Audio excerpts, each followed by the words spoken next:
I did remove the potentiometer for the fuel sender unit, and it has two clips, this one and this one. You have to depress them fully, don't force, but depress them fully, and it slides into this kind of channels like this, more or less one hand, anyhow. And you also need to detach, I forgot to say, you need to detach this guy. This is the fuel sender unit. What I did is, like, you have the other connector and just lift this piece here.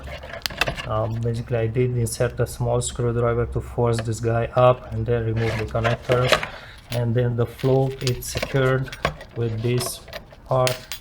It's secured right here at the top. You see that plastic piece, like a clump right here. So when you undo it, just go gently. And I believe the problems with this with the potentiometer here, why it's giving bad fuel levels, it's because either this thing is dirty, so try to clean it nicely with some maybe I would say alcohol. It doesn't matter if it looks bad like this, it's just somewhere, but it's still working, it's not a problem.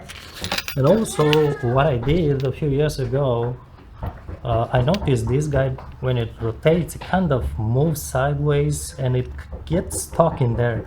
So what I realized is, like, it's a little bit too wide here at the beginning when it's put by Volvo.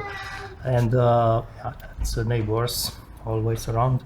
And basically what I did a few years ago, I pulled this out, and you notice it's not exactly like a U, it's slightly bent. This segment here, I kind of push it a little bit inwards, not outwards, and that, I cannot really tell you by which amount, but that kind of got it more tight in there. When it's rotating, it's no longer wobbling.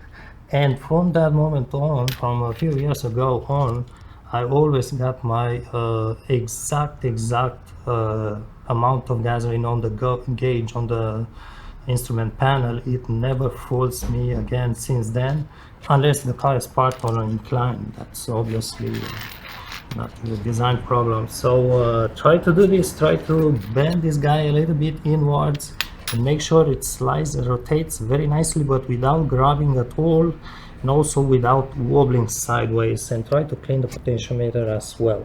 So the float sits on the potentiometer, so basically you can either undo it here inside the fuel tank, make sure you push it all the way in place when you, either you just slide this whole unit in, just press the two tabs.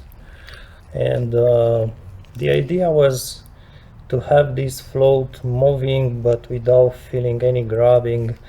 Even when you incline it like this, maybe you can keep it on the side and see if it really moves freely.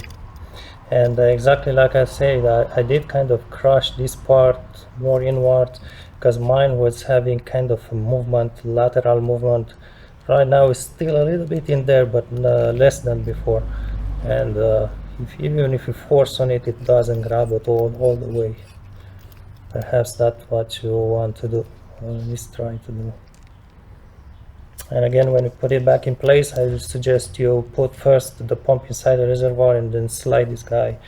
It has to slide kind of a channel on each side. And don't forget to clip the stick.